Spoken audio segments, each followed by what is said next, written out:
please stand for the Pledge of Allegiance? I pledge allegiance to the flag of the United States of America and to the republic for which it stands, one nation, under God, indivisible, with liberty and justice for all. Good morning, FM. Today is a Thursday, March 5th, an even day. I'm Tyler. And I'm Michael. And in today's announcements, today we have the musical preview assembly during 8th period. You'll see a few scenes before Newsies opens tomorrow night. Here's Miles with more on what goes into creating such a performance.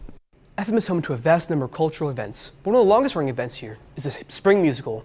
In this 3-month session, actors, instrumentalists, and members of the crew work tirelessly to ensure an enjoyable experience for everybody who comes to see the show. Newsies the Musical, a classic David and Goliath story, follows Jack Kelly and his ragtag team of newsies just trying to survive by selling newspapers in the streets of Lower Manhattan, when one day, the big newspaper owner of the world, Pulitzer, raises the price of papers without so much of a word to the other newsies.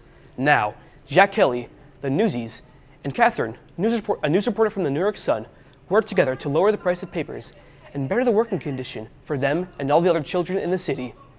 Here to explain more about the musical and the process of making it is the head newsie himself, Jack Kelly, played by Brian Hebert. It's been such a great experience. Everyone is so friendly and kind, and I just have a blast being on stage with friends, and yeah. So, come see the day with the cast of Newsies on March 6th, 7th, and 13th at 7 p.m. and March 14th at 2 p.m. and 7 p.m. at FM High School. For FM TV, I'm Miles. Listen for the announcements later today for when you'll be dismissed to the auditorium. It's also a big weekend for members of the indoor track and field teams. Here's Brooke with more. Often overlooked, the FM indoor track team is one of the most successful athletic programs our school has to offer. A lot of talent and greatness follows the track and field department, with many elite athletes going on to compete at the collegiate level. The athletes have been working hard since November in anticipation for this important weekend. This year, FM has a big group headed to states with 12 athletes total competing, including Michelle Ifionu, who is the first female thrower to qualify in school history. These athletes will compete against the best of the best from around the state in events such as the 4x4, the 4x2, the 55, the 1,000, and the weight throw. Senior captain Will Beecher has hope for this year's postseason. Well, we've been going to practice almost every day for 4 months now, and doing workouts every other day and lifting every other day. And all the meets have been like a chance to see how much we can improve leading up to the state meet, because, states didn't go as well as we wanted it to in outdoor last year. But, it's my senior year, and it's a bunch of my teammates' senior years, so we're going to do the best we can at states. Make sure to wish the track team good luck as they head down to Staten Island today. For FMTV, I'm Brooke Southwick.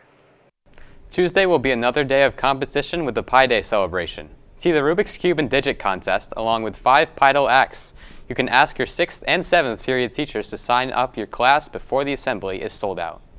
And now, Thanks, Michael. Junior's Counseling Seminar will take place next week during your social studies class. You'll get your location and date information tomorrow during first period. And finally, last night was a big IC Classic basketball game. If you didn't get the chance to be there, here's what you missed.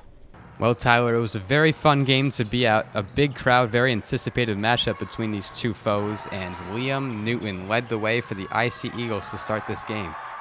Here's Liam driving up the court, and they have size as well. Gavin Trombley under the block puts it up for 2, and the Eagles were up 8 early in this game. However, FM with their size, Gavin Knuth and Adam Winowitz leading the way for the Hornets to bring them back to a tie game. Gavin Trombley enters back with a 3 from the wing. Johnny Palmer went to the coach's box, pulled a few MCs out. There's Henry Doherty for 3. Ooh, just a bit off the mark, but Gavin Knuth is there to collect the rebound. Johnny Palmer drives in.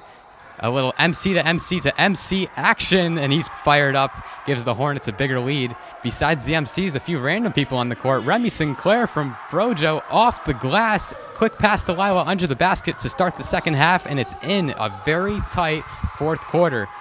Back the other way, Quentin Rogers for 3. Nothing but net. Him and Jack Kelnon put the Eagles ahead by 3. The game looks like a done deal. However, Liam Newton turnover. Gavin Knuth at the buzzer. It's good. We're coming to overtime.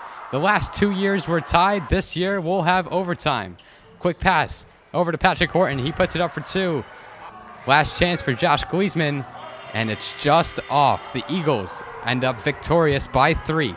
I'm Tyler. And I'm Michael. Have a great day, FM.